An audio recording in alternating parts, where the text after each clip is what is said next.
Hey, what's going on, everybody? It's etaprime back here again. Today, we're going to be taking a quick look at the upcoming Abxylute M4 Snap-on mobile controller. And there's been a lot of buzz online about this device. I've had this for about a week, and they just launched their Indiegogo. In fact, it was funded in under a minute. They weren't asking for much, but I do think that this is a pretty neat device for a lot of people out there. And basically, what we have here is a super small form factor, ultra portable mobile controller for your phone. It'll magnetically attach to the back of your device, and I've got this connected to my iPhone 17 Pro Max. So it is a MagSafe device, but they do send a ring along with it just in case your device doesn't support MagSafe. It connects wirelessly using Bluetooth 5.3. It'll work with iOS, it'll work with Android, and I also tested this with a laptop because you don't need to magnetically attach it for the controller to be a controller. It's very small form factor. It'll fit right in your pocket or a sling bag, so you don't have to carry a bunch of stuff around. And we've got all the buttons we need up front here. It's got a really nice little D-pad, dual analog sticks here. And up top, we've got our triggers, shoulder buttons. Over on the right-hand side, there's our power button / pairing button and 4 LED indicators to let you know exactly which mode you're in. And by the way, we've got 3 of them here: HID mode, PS mode, and NS mode. To keep this thing super small, they did have to use the slider-style analog sticks, and in the past, I've always hated these because they used to get stuck, especially on cheaper devices. But with these here, they're free-flowing, they're totally redesigned, and they work out much better than I thought they would when I saw the first images of this device. We've also got a couple extra buttons up front, like our home button and our mode button. For that mode button, obviously, we can switch modes from NS, HID, or PS. The home button is going to work just like a home button would in Android, and if you use the Abxylute app, which works for Android or iOS, it'll give you some functionality there also. The magnetic connector does disconnect from the controller itself using a magnet, and it's also a kickstand, so you can set it up very easily on the desk. You just fold it out and set it up. They are offering a couple different color variants over on Kickstarter right now. They've got Phantom Black, which is the one that I have. Now, I've got a prototype, so it might look a bit different, but the one I have has a little bit of transparency to it. They've also got the Retro White, which looks great. One of my favorites is the Cosmic Orange version, and it's more of a GameCube style, so the orange GameCube. And if they hit a certain goal, which I think they probably will, they'll be releasing the Indigo and the Atomic Purple version also. And what they've been showing off with that Atomic Purple so far looks really good. Jumping right back in here, in all actuality, it's a 2-part design. You've got the magnetically detachable mounting system here and the controller section. But like I mentioned, if your phone is an Android phone and doesn't support MagSafe, they do send along a sticky back magnetic ring. Now, with most of my Android phones, I usually pick up a case that supports MagSafe. This is the Galaxy S25, and the case here does have kind of a MagSafe system built in, so it works directly with this controller, no problem at all.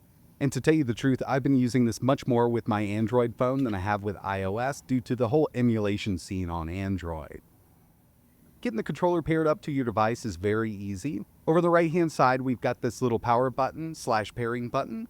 I'm just going to hold it for a few seconds. The 4 LED indicators over on the side here are going to start cascading, letting us know that it is in pairing mode. We'll move over to our device. Bluetooth, again, it connects using Bluetooth 5.3. This one's showing up as a Pro controller, but this will probably change because, again, this is a prototype from them. But it'll pair right up, and then you can start playing your favorite native Android games, emulators. You can do cloud gaming with this. And with Android, you can control the whole operating system. Plus, Abxylute does have their own app, which is kind of a nice little game launcher. It's totally compatible with it. Plus, the controller supports firmware updates, so you'll do that through the app. And the way they've got this set up is actually pretty neat. So we'll connect it to the back. You can slide it out a bit and then move it around, so you've got it in controller mode. And especially with these bigger devices, you can have it connected to the back of the device and just leave it there if you want to. And with smaller devices, you could use this in vertical mode. Unfortunately, with the S24 Ultra and the MagSafe case that I have here, it's just not going to work out because it's got such a massive screen. Abxylute also offers an application for Android and iOS, and from here we've got a nice game launcher, plus recommendations. You can favorite your games. You can also do some firmware updating for whatever controller you have connected, as long as it's made by Abxylute. But having the recommendations at the bottom for different cloud gaming applications, different games that you may be interested in, given the games you already have installed on your device is pretty cool. Going through, you can set up a favorite section. Personally, I haven't found a way to kind of customize the background, but it does use backgrounds from each app, so it looks pretty good also. I've been messing around with a lot of different games here, from native Android games, cloud gaming like GeForce Now, and even Xbox Cloud Gaming, plus, of course, emulation. With this controller, the only app that I had to do setup with was the Dolphin emulator, mainly because you have to set up basically any controller you use with that application anyway. But everything that's supported a controller so far on Android and iOS has worked with this device. Would this be my first choice for a controller if I was going to do a long session on Android or iOS? Personally, I don't think it would be, but this is a great portable controller. It doesn't take up much space, works great when you're on the go. It's not going to be your main pro controller, but it does work out for playing thousands and thousands of games while you're out and about. So like I mentioned, this is the Samsung Galaxy S25 Ultra. I mean, it's a pretty massive phone here. And even with it connected with all of those magnets and my MagSafe case, it's not going to fall off. And usually when I'm playing this, I kind of use my index fingers behind, obviously, so I can reach the shoulder and trigger buttons around back, but it also kind of stabilizes the whole device. But if you did want to play it from the bottom, let's say for a fighting game, testing out the D-pad, and I gotta say, the D-pad here is way better than I thought it would be on a super small device like this. I'm able to pull off my favorite special moves all day. So yeah, I do think the idea is pretty neat. It works out as a really good portable controller for your mobile device. They went through 14 different revisions, hundreds of different changes through those revisions, and they finally settled on the one that we have now. And again, I do want to mention that it's not going to be a pro controller. It's more of a travel controller. It'll connect right to your phone. You can leave it on there if you wanted to, like we saw with that S24 Ultra, slide it right in the pocket. This isn't something that I would sit down for hours and play, but while I'm traveling, maybe on a bus, going on a plane, it would be something great to bring along right in your pocket.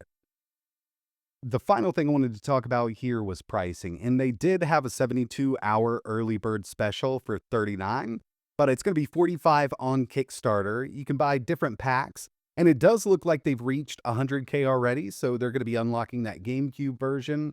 And if they hit 200K, they'll unlock the Atomic Purple version. But I do think that this is interesting enough that a lot of people will want to get their hands on it for sure.